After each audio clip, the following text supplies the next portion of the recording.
इस वाले वीडियो में हम आपसे बात करने वाले हैं थॉर के कुछ करतूतों के बारे में। जहां पर वीडियो को शुरू करने से पहले मैं आपको बता दूं कि बच्चे तो थोड़ा सा इस वीडियो से दूर ही रहें, क्योंकि हम इस वीडियो में थोड़ा सा आर रेटेड कंटेंट के बारे में बात करने वाले हैं। जहां पर नो डाउट डिज्नी सभी PG-13 को ही स्टोरी को कवर करता है, लेकिन मार्वल कॉमिक्स में ऐसा कोई बर्डन नहीं है जहां पर सभी स्टोरीज को वो कवर करते हैं, जो कि दोनों ही बच्चों के लिए और एडल्ट के लिए भी बनाई जाती है। तो ऐसे में मार्वल कॉमिक्स के वही वाली एडल्ट साइड को ही हम यहाँ पर डिस्कवर करने वाले हैं, जहां पर हम आपसे बात करेंगे थॉर ने किस किस बंदियों के साथ अपनी हवस को मिटाने की कोशिश की थी। और सिर्फ बंदियों की बात नहीं है, क्योंकि टॉप 1 पोजीशन पर हमने एक ऐसे लड़के को रखा है जिसके साथ थॉर ने अपनी हवस को मिटाया था। तो सभी चीज़ों को पूरा ही डिटेल में जानने के लिए आप इस वीडियो को पूरा एंड तक देखना, और वीडियो देखने के बाद आपको हमारी कंटेंट कैसी लगी इसके बारे में जरूर से कमेंट सेक्शन में लिख कर बताइएगा। और कंटेंट अगर अच्छी लगी तो हमारे चैनल को जैसे भी सब्सक्राइब कर दीजिएगा,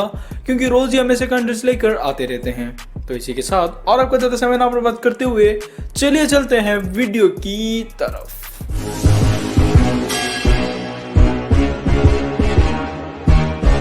तो सबसे पहले ऑब्वियस सी चॉइस के बारे में बात करेंगे, जिसके बारे में आप सभी को पता ही होगा। जी हाँ, हम जेन फोस्टर के बारे में बात कर रहे हैं, जिसको कि हमने मार्वल सिनेमैटिक यूनिवर्स में भी देखा है। और इसकी स्टोरी थोड़ी सी इनकम्प्लीट लिखी गई थी, जहां पर ऐसा भी रूमर किया जा रहा था कि इसके कैरेक्टर को जो प्ले करते हैं यानी कि नेटली पोर्टमैन के ही थोड़े से इशू चल रहे थे, इसीलिए ही फ्यूचर के थॉर के मूवीज में हमें इस कैरेक्टर को देखने का मौका नहीं मिला। लेकिन इन सभी चीज़ों को सुधारा जाएगा, क्योंकि थॉर लव एंड थंडर की मूवी में वापस से हम नेटली पोर्टमैन के ही जेन फोस्टर के कैरेक्टर को देखने वाले हैं। और मार्वल कॉमिक्स में भी थॉर की सबसे पॉपुलर लव इंटरेस्ट में से जेन फोस्टर रह चुकी है। तो ऐसे में थॉर अपने हवस को मिटाने के लिए वही सभी काले करतूत जेन फोस्टर के साथ क्यों ही नहीं करता। तो ऐसे में बात करते हैं दूसरे कैरेक्टर के बारे में, जहां पर ये थोड़ा सा आपको शॉक कर सकता है, लेकिन हम बात कर रहे हैं लेडी शिप के बारे में। जी हाँ, इस वाले कैरेक्टर को भी आपने मार्वल सिनेमैटिक यूनिवर्स में देखा ही होगा, जहां पर इस वाले कैरेक्टर को भी थोड़ा सा वैनिश कर दिया गया था,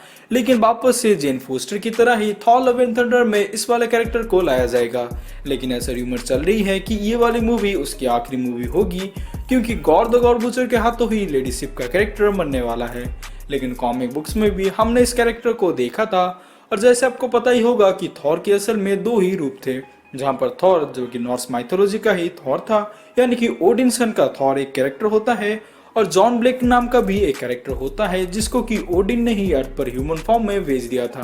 तो ऐसे में वही वाले ह्यूमन फॉर्म को जेन फोस्टर से प्यार हुआ था, और गॉड ऑफ थंडर वाले थॉर के कैरेक्टर को लेडी शिप से प्यार हुआ था। और ऐसे जाकर वो आगे रिलेशनशिप में भी आते हैं, और जब रिलेशनशिप में बंदा आएगा तो वो किसके तरफ भागता है आपको पता ही होगा, क्योंकि चूहा और आदमी एक ही तरफ भागते हैं, यानी कि बिल की ओर।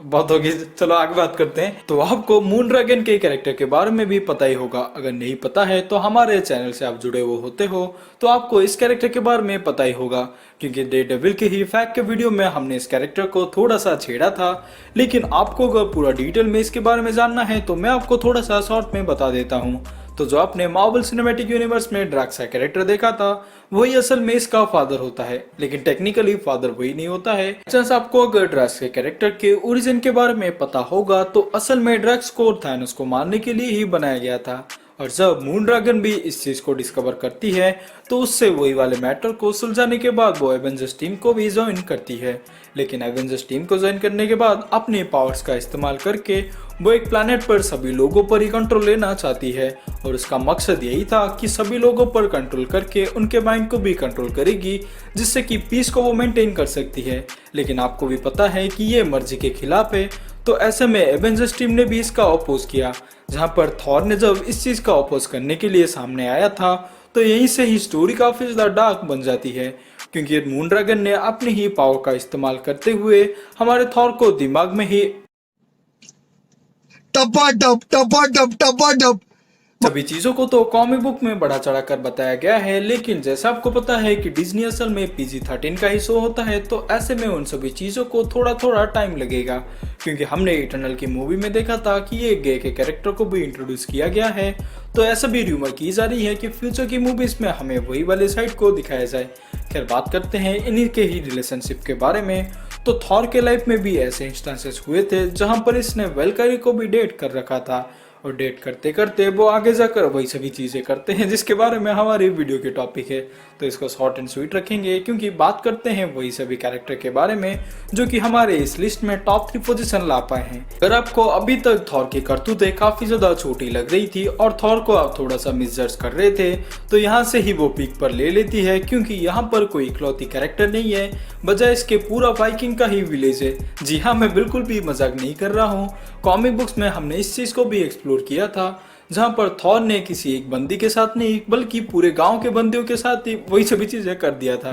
यही वाली चीज भी वही इवेंट पर ही टेक प्लेस कर रहा था जिस वाले इवेंट को हम थॉर लव एंड थंडर में देखने वाले हैं। तो क्या पता अगर डिज्नी एक PG-13 का शो नहीं होता तो हमें ऐसी भी चीजें दिखाई जा सकती थी, क्योंकि हमने उस वाले कॉमिक सीरीज में ही देखा था फर्स्ट थॉर के और गॉर बूचर के ही एनकाउंटर के बाद थॉर अपने माइंड को ही फ्रेश करने के लिए पूरे एक छोटे से वाइकिंग के शहर पर जाता है, विलेज पर जाता है, जहाँ पर सभी बंदियों के साथ वही सभी करतूतें करता है। और जिन सभी चीजों को हमें तो कॉमिक बुक में नहीं दिखाया जाता, लेकिन उसका ओपनिंग सीन की तरह ही हमें एक दो वाइकिंग की लेडीज को दिखाया जाता है जहाँ पर थॉर अपने बिस्तर पर ही बैठा हुआ था और सभी चीजें कैसे टेक प्लेस कर रही थी, सभी चीजों को बस आप इमेजिन कर सकते हो। और इमेजिन करते करते चलते हैं अगले कैरेक्टर के बारे में, जो कि एक PG-13 के शो के हिसाब से तो काफी ज्यादा ही कंट्रोवर्शियल और माइंड डिस्टर्बिंग थी, लेकिन एडल्ट ने उस टाइम पर इस कॉमिक को काफी ज्यादा ही एंजॉय किया था, क्योंकि ऐसे ही थॉर का कैरेक्टर पॉपुलर नहीं बना था, फैंस का सपोर्ट मिला ही था तभी ये कैरेक्टर इतना पॉपुलर बना था।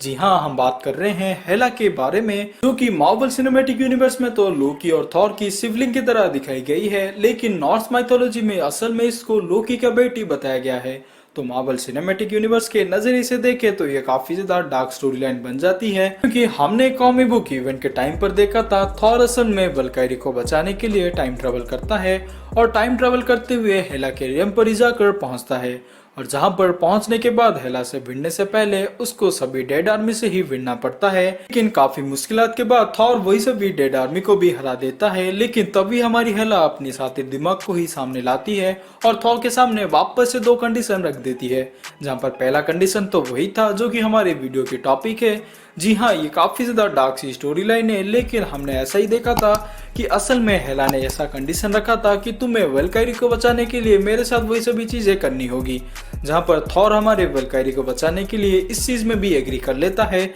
और वही सभी हसीन दर्द झेलने के बाद हेला वापस से एक साथे दिमाग से ही कंडीशन रखती है, जहां पर वो ये कहती है कि वल्कायरी को जो मैंने रिवाइव किया है तो तुम दोनों को ही मेरे रियम से निकलने के लिए एक और बंदे को मेरे पास गिरवी रखना होगा। तो ऐसे में थॉर के पास कोई और चॉइस नहीं बचता है, तो जितने सभी चीजें या फिर करतूतें वो इस रियम में आकर किया था सभी चीजें मैटरलेस हो जाती है, क्योंकि असल में वो इस रियम से निकलने के लिए वापस से वल्कायरी को हमारे हेला को ही सौंप देती है और ऐसे ही जाकर हमारे थॉर वापस से जिंदा हो पाता है। तो बात करते हैं हमारे वीडियो के ही लास्ट कैरेक्टर के बारे में, जिसको कि मैंने इंट्रो में थोड़ा सा छेड़ा था। जी हाँ, मैं बात कर रहा हूँ एक बंदे के बारे में, जहाँ पर ये वाला कैरेक्टर कोई लेडी नहीं है बल्कि एक आदमी है, जहाँ पर थॉर के कैरेक्टर को आप बिल्कुल भी जज नहीं करना, क्योंकि हम गॉड ऑफ थंडर के बारे में बात नहीं कर रहे हैं, बजाय इसके माइटी थॉर के बारे में बात कर रहे हैं। जी हाँ, जीन फोस्टर के ही थॉर के बारे में हम बात कर रहे हैं, जो कि आगे जाकर हमारी न्यू कैप्टन अमेरिका को ही डेट करती है। जी हाँ, मैं बात कर रहा हूँ एंथनी मैक्यू के ही वही वाले सैम विल्सन के कैरेक्टर के बारे में, जिसको कि हमने अभी अभी हमारे MCU में न्यू कैप्टन अमेरिका बनते हुए देखा है। तो कॉमिक बुक में भी हमने इस चीज को देखा था। तो जब न्यू थॉर और कैप्टन अमेरिका मिलकर एवेंजर्स टीम को ज्वाइन करते हैं तो एक इवेंट के टाइम पर हमारी माइटी थॉर के पीछे जो आइडेंटिटी थी उसी आइडेंटिटी को सैम विल्सन ने पहचान लिया था। और खुदा ही जाने कि लड़कियों के दिमाग में क्या ही चलता रहता है, क्योंकि इसी चीज से ही वो इम्प्रेस हो गई और हमारे सैम विल्सन को वो डेट करने लगी। और वो डेट करते करते कब बिस्तर पर जाकर लेट गए मुझे इस चीज का बिल्कुल भी आइडिया नहीं है, लेकिन इस चीज को मैं आपके ऊपर ही छोड़ता हूँ। और हमारी वीडियो भी आपको कैसी लगी मैं इसका जिम्मा भी आपके ऊपर छोड़ता हूँ कि आप हमें कमेंट सेक्शन में लिख कर बता दें। लेकिन हमेशा से यह हमारा स्टाइल नहीं था, क्योंकि हम हमेशा से ही मार्वल और DC के रिलेटेड ही सभी न्यूज़ को ही डिस्कस करते हैं। लेकिन कुछ नया हमने इस वीडियो से ट्राई करने की कोशिश की, जहां पर आपका लव एंड सपोर्ट अगर मिला तो हम ऐसे ही कंटेंट लेकर आते रहेंगे, क्योंकि हम इन सभी चीज़ों को थोड़ा सा स्टैंड आउट करके ही बना रहे हैं। इसलिए और ज़्यादा बकबक ना करते हुए आप हमारे चैनल से भी जुड़े होकर रहिएगा, और हमारी वीडियो भी आपको अगर अच्छी लगी तो थोड़ा सा लाइक करके प्यार जता दीजिएगा। और ऐसे ही करके हम इस वीडियो को यहीं पर ही रोकते हैं, क्योंकि मैं मिलूंगा आपसे किसी दूसरे वीडियो में किसी दूसरे टॉपिक के साथ। तब तक के लिए अपना ख्याल रखे, बाय।